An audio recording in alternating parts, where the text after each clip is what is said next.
All right, I'm going to show you guys how to make some line dots, basically help you keep track of the line that is on your reels, poundage, type of line, fluorocarbon, braid, whatever you've got on there.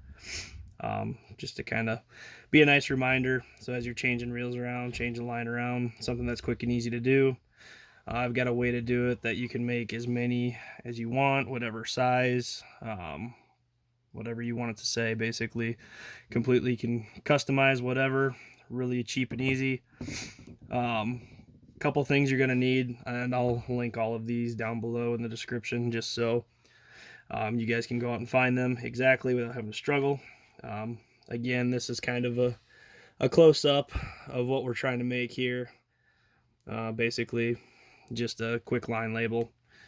Typically, when I do that, I'll put 10 of them or so on a ribbon just to try and save some of the label maker material.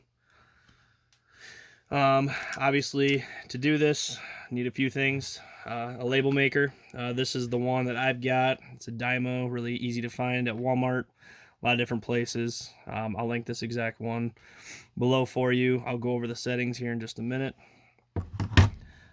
Standard hole punch.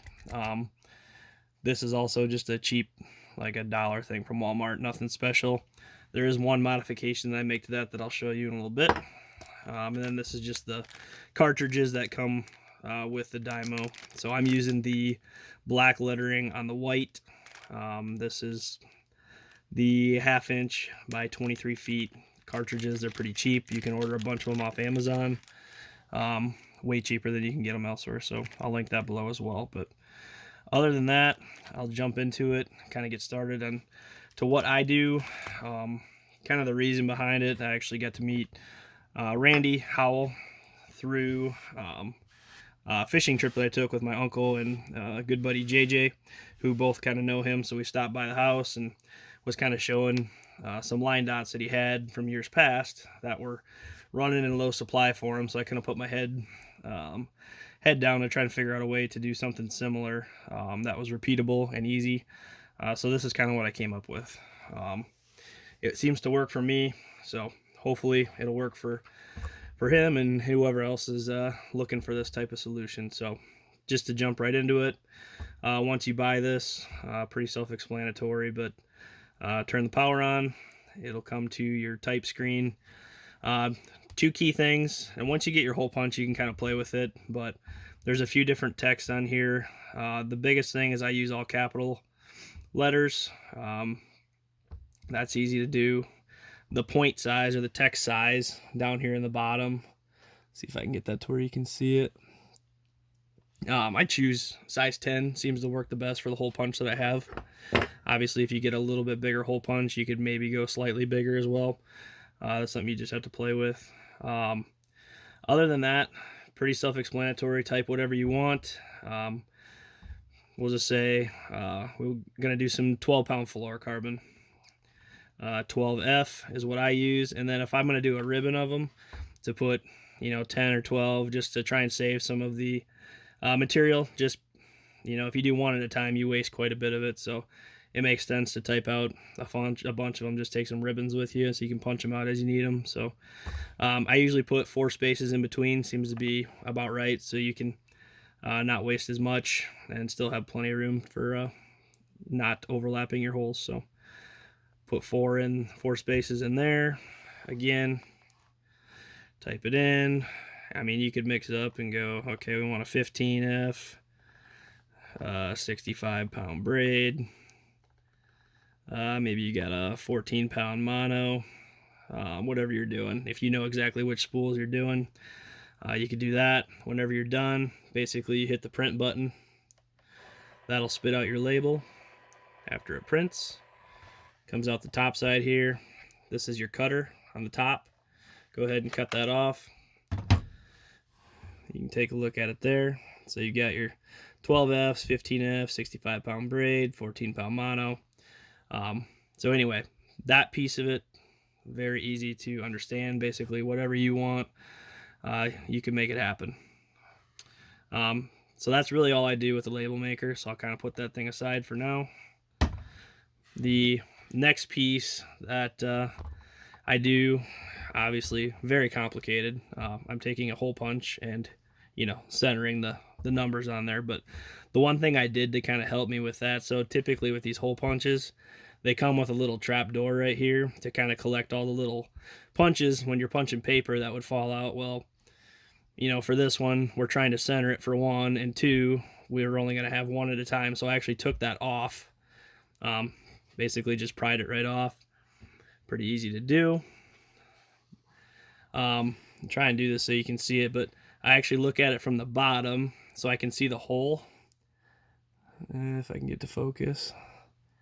Yeah, so I can see the hole where it's actually going to punch. So I can center my number on there. When I'm happy with what that looks like, go ahead and give it a squeeze. And that little dot then is going to pop off. So then I've got a 65-pound braid dot in my hand. I can take the reel, which already has a 10-pound floral on it, and I can peel that off. They come off okay with your fingernail, but actually for normal use, just running your fingers over them, and if you put them, you know, kind of in this location inside your basically where your reel goes over, you're not gonna contact that too often with your hand anyway, so it should stay on there pretty well. I have not had issues with that. Anyway, because the way this paper or this reel comes off with the label maker, basically there's already a split in the middle of the back. It's probably not going to show up on there at all, but when you punch that out, it should be almost centered on your little dot. So basically, not rocket science. You take 1/2 off. This is the part that does require a little bit of dexterity.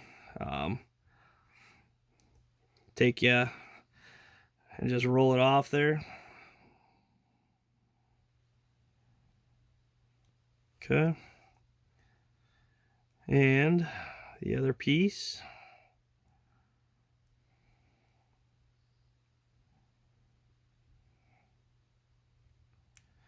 Got it. So from there, you're just going to take your letters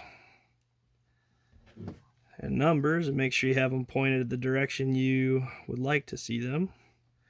Go ahead and stick it on there. I usually kind of hold it on there for a second, rub it in just a little bit, make sure it's on there good and solid. Again, I like this location for a few reasons. One, it's easy to see. You know, most of the time when you're holding your reel, that's something that's visible. You're going to know it. You're going to see it quickly.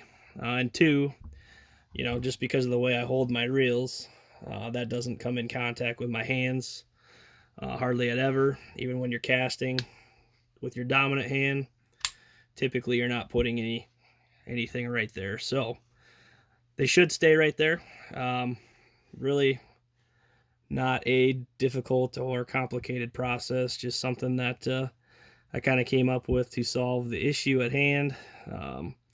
Pretty handy. I used it last year for a little while, second half of last year, no issues. Hopefully this helps somebody out there. I know it's not something that's sold, or at least that I could find.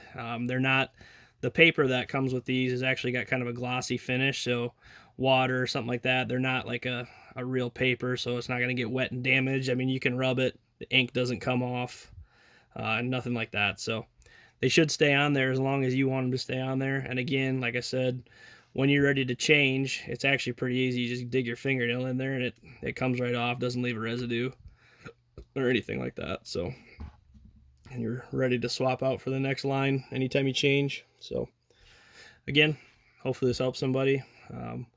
Apologize for the quality of video. I'm trying to shoot with my phone. Not the best situation, but hey, hopefully I get the point across. If you have any questions, leave a comment below and I'll see if I can get back to you.